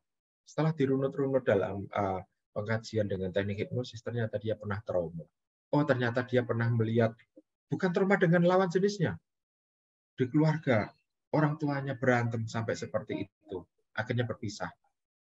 Tertanam dalam pikiran bawah sadarnya, aku nggak mau seperti mamaku, nggak mau seperti umiku, nggak mau seperti ibuku. Itu dalam pikiran bawah sadarnya. Terus dia akhirnya, kalaupun ada yang mendekati, berupaya menolak. Dan itu dia tidak menyadari secara sadar. Memang itu bisa terjadi. Merokok, berhenti merokok itu sulit, kecuali ketemu ahlinya ya jadi mudah. Itu ya karena memang mulut, pikiran, perkataan, perbuatan manusia itu bisa beda. Coba, kalau kita lihat, ada nggak dokter yang merokok? Oh ada. Ada nggak perawat yang merokok? Oh ada. Ada nggak seorang praktisi fisioterapi merokok? Oh ada. Apakah mereka tidak tahu? Oh tahu. Dosen di ITEKES misalnya, adakah yang merokok? Saya tidak tahu kalau itu. Tapi maksudnya kalau dosen ilmu kesehatan ada yang merokok? Saya tahu. Saya yakin pasti ada. Pengetahuan kadang tidak menjamin dengan perilaku. Itu Bu. Mohon izin moderator lagi. Siap. Baik. Satu lagi dokter, dia terakhir deh. Bisa nanti dijelaskan. Besok saya ke Bali kalau misalnya masih banyak. Boleh nanti ketemu ya dokter ya. Siap. Bisa tolong saya diterangkan untuk sedikit tentang self hypnosis sehingga bisa tentang apa? Self hypnosis dokter. Self hypnosis. Ya. Sebenarnya setiap hipnosis itu adalah self hypnosis. Sebenarnya iya. Ya. Kalau kita tidak mengizinkan, itu sebenarnya tidak terjadi. Saya mau relaksasi aja, misalnya ini ada beberapa yang kalau berkenan kita boleh buka kamera, kita iseng-iseng sebentar ya. Anda boleh lihat ke kamera, Anda relax aja. Baik, peserta webinar yang lain mungkin bisa mengaktifkan kameranya. Ya, Anda boleh lihat. Oh ternyata banyak ya, iya banyak. Oke, jadi begini, Anda lihat ke kamera. Saya ingin menyampaikan sesuatu supaya Anda fokus, Anda boleh tutup mata supaya Anda fokus karena kan ini ada banyak di lingkungan Anda boleh yang fokus pada suara saya. Baik, teman-teman yang luar biasa, Anda boleh tutup mata supaya Anda bisa dengan suara saya. Anda boleh tutup mata, oke, sudah tutup mata. Sekarang Anda bayangkan, sambil Anda menikmati webinar ini, Anda bayangkan, Anda rasakan, Anda boleh imajinasikan kedua kelopak mata Anda diolesi super lamp yang sangat kuat. Bayangkan kedua kelopak mata Anda diolesi super lamp yang sangat kuat. Bayangkan saja, rasakan saja, nikmati saja sambil dengarkan suara saya. Super lamp. Saya akan menghitung dari 3 ke 1. Pada hitungan ke 1, kedua kelopak mata Anda benar-benar menjadi 1. 3, izinkan saja. Rasakan saja. Bayangkan saja. 2, tanpa alasan yang jelas ketika Anda menarik nafas, justru membuat Anda lebih fokus pada suara saya. Dan ketika Anda menghembuskan nafas, justru membuat kelopak mata Anda semakin lengket. Semakin malas dibuka, semakin berat.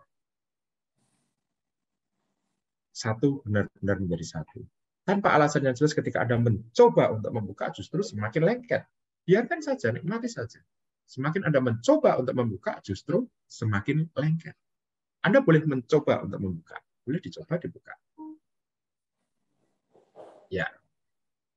Yang nggak bisa nanti saya bantu. Bu Selasih, dicoba dibuka, Bu Selasih. Oke, pelan-pelan. Ditepuk-tepuk tangannya, Bu Selasih.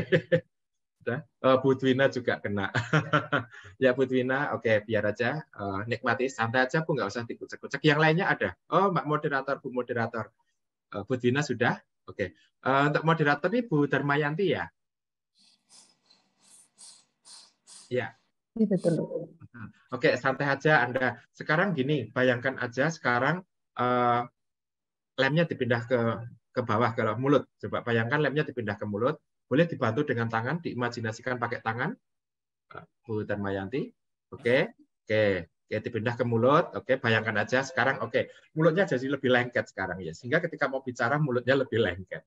Ya, Anda rasakan aja mulutnya lebih lengket, atau Anda boleh bayangkan atau sambil tetap dengarkan saya. Ketika Anda mau buka mulut rasanya lengket. Bu Darmayanti, nanti kita selesai jam berapa? Boleh dibuka mic-nya, Bu? Matanya boleh dibuka, matanya bisa dibuka. Matanya bisa dibuka. Oke. Mic-nya dibuka ya, sambil tetap rasakan mulutnya lengket. Setiap kali mau ngomong justru mulutnya semakin terkunci, ya, mulutnya semakin terkunci. Coba Bu Darmayanti, kita nanti selesai jam berapa, Bu? Semakin mau ngomong semakin terkunci. Jam berapa, Bu? Atau sampai besok pagi? Ya, baik. Sekarang Ibu, lemnya saya ambil. Dalam hembusan nafas Ibu, lemnya saya ambil. Ibu boleh buka mulut. Bisa. Santai, rileks. Aduh.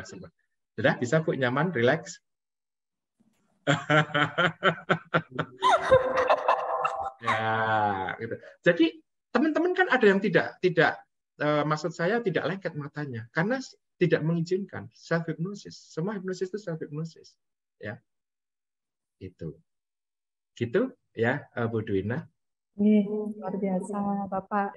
Satu lagi, Bapak, terakhir kalau ada riset terkait hipnotis, boleh nih Pak diajak join saya, Pak. Oh, banyak sekali riset saya, Ibu boleh lihat di Google Scholar saya. Saya banyak sekali ya tentang itu. Bapak.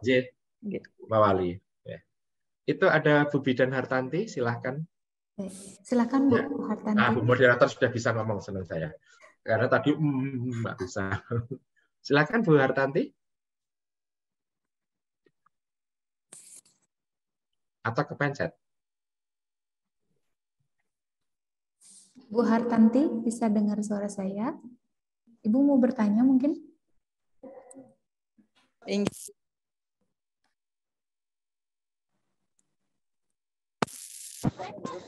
Halo?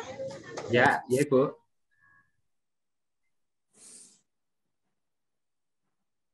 Sudah terdengar suaranya, Bu?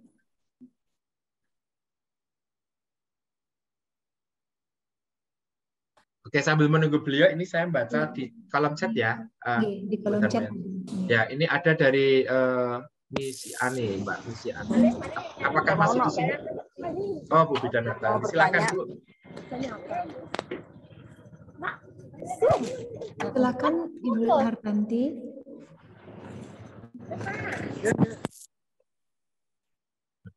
Oke, sambil beliau ini saya ke pertanyaan Mbak atau Ibu Misiani ini ya. Ya, terima kasih, materi hari ini sangat menarik. Saya pernah membaca beberapa literatur tentang akupresur kehamilan dan persalinan. Di sana tertera bahwa salah satu akupresur bisa mempercepat persalinan atau sebagai induksi persalinan. Tadi sudah saya jelaskan panjang lebar, termasuk mekanisme fisiologinya ya tadi, atau sebagai induksi persalinan, sehingga akupresur tidak diajarkan pada ibu hamil di bawah 37 minggu. Ya, betul sekali. Jadi fungsi titik hekuk adalah merangsang kontraksi uterus. Bayangkan kalau belum saatnya lahir, belum belum aterem, dirangsang. Kan bahaya sekali. Ya, bahaya sekali. Ya, bahaya. Apalagi kalau hamil muda. Ya. Dulu ketika saya di Cina, di stase Opjin, ya, sekolah akupuntur di stase Opjin, itu ada ibu yang harusnya dilakukan sesar. Tapi waktu itu dilakukan tindakan akupuntur, janinnya keluar. Waktu itu saya tanya, boleh nggak ini dilakukan ke orang yang tidak ada masalah? Kamu kriminal kalau gitu, itu nggak boleh.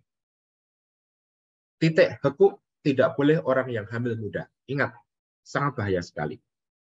Titik hekuk tidak boleh untuk ibu hamil muda. Makanya ini untuk ibu-ibu yang infartu, yang sudah aterem tapi partesnya lama. Partes lama atau partes tak maju. Ya, dulu dosen saya maternitas bilangnya begitu. Ya. Oke. Nah, itu yang jawaban saya ya. Waktu yang paling baik melakukan akupresur di titik itu ya pada saat infartu saja. Ya. Boleh nggak akupresur menggunakan mediumnya? Oh, sangat boleh. Saya kalau terapi semua metode saya gunakan. Aromaterapi, terapi musik, boleh. Ya. Ini. Bagaimana proses akupresur bisa mengatasi anxietas pada pasien hipertensi? Kalau prosesnya nanti saya jelaskan lama sekali nanti. Tapi kalau titiknya saya jelaskan titiknya. Ya, titiknya saja ya, lebih mudah ya. Kalau prosesnya nanti panjang sekali seperti tadi. Nanti panjang. Oke, saya begini. Ini untuk mengatasi kecemasan, titiknya di neckbone. Ya. Saya tulis di kolom chat nama titiknya, ya. Titik neckbone dan Taijong. Nanti bisa cari di internet ya, Taijong ya. Neckbone ini salah satu saja ya. Maksud saya salah satu titiknya. Sebetulnya ada beberapa. Neckbone untuk merilis kecemasan. Ya, ini bagus juga untuk jantung ya. Taijong untuk membantu menurunkan tekanan darah. Oke. Letaknya di mana? Nah, ini datang buka kaki ini. Ya. Neckbone di sini ya, 3 jari begini bisa dilihat tangan saya ya. Kemudian di tengahnya ini ditekan, nanti rasanya sampai kanan kiri sama ya. Ini rasanya akan sampai ke jari-jari. Coba Bu Putu Sri Haryati boleh dipraktekin, rasanya sampai ujung jari. Ada nyeri dalam. Betul ya? Ini ya. Ini.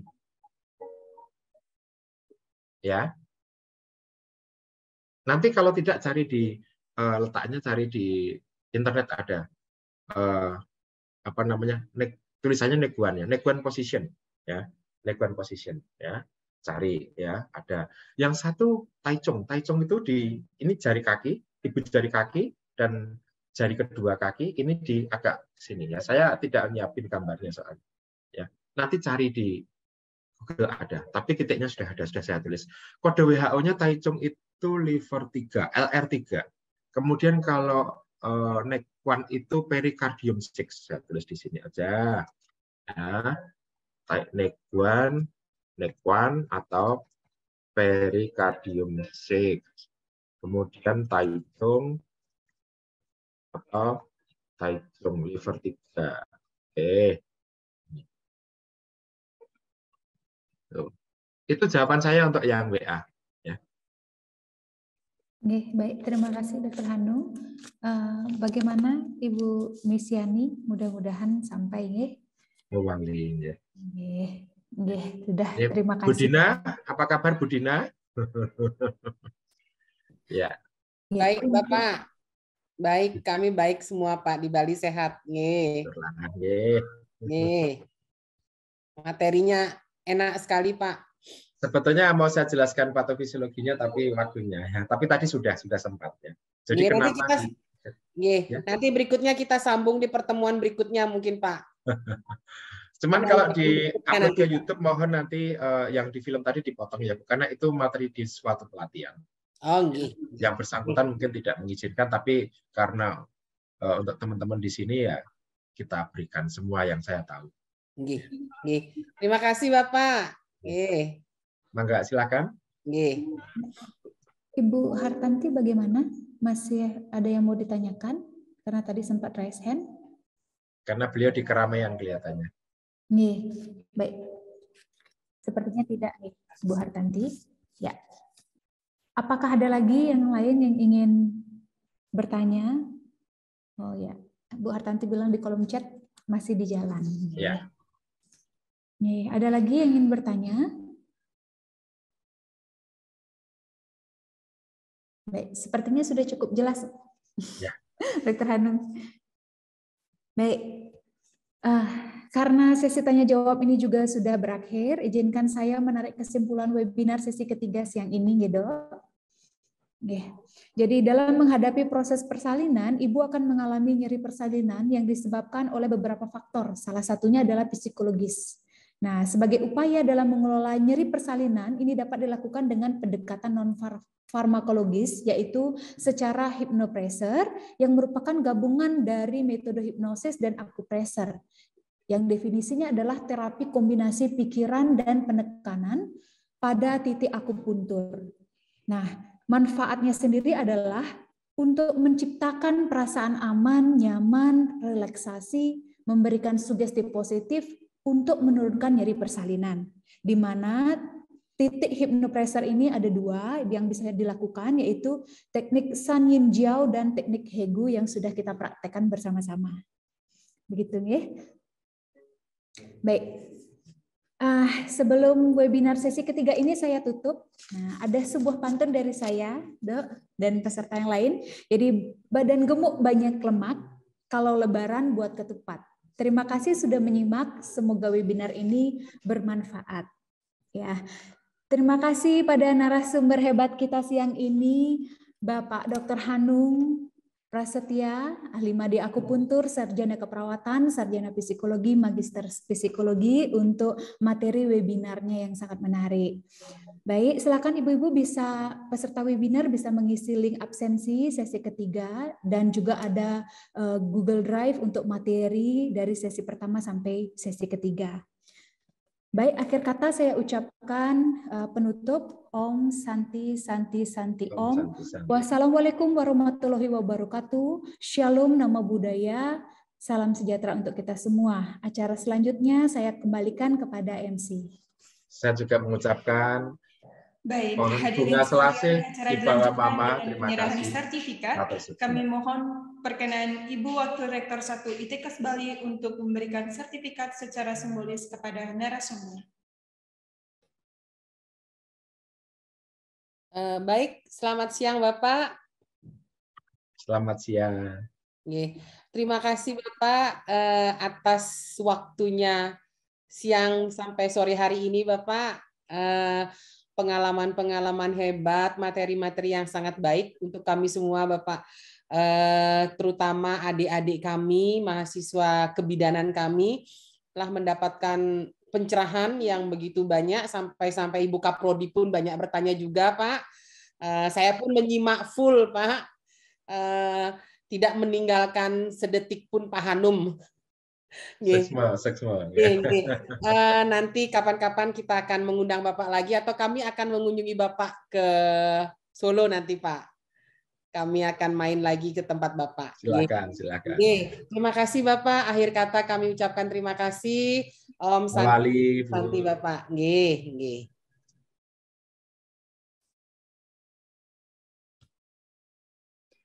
Baik, hadirin sekalian, demikianlah seluruh rangkaian acara webinar peningkatan peranan dan skill bidan dalam upaya preventif pada kesehatan ibu.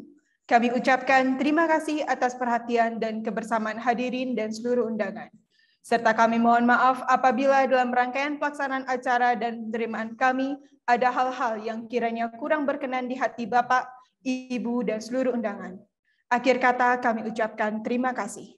Om Santi Santi Santi Om. Wassalamualaikum warahmatullahi wabarakatuh. Shalom. Namo Buddhaya. Salam kebajikan.